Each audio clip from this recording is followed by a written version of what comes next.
Now we're gonna try and solve this problem of falling out door closing button or whatever it's called. So I've got some garden wire, wrapped it around this, and then see if we can secure it. I've also put just a tiny drop of super glue gel. Use gel because it stays in one place better. It won't run all over your car and won't go into locks and stuff. That'll be a fuck up.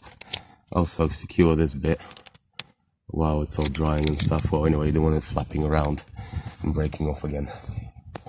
So wait for it to dry a bit. I think it's gonna be decent.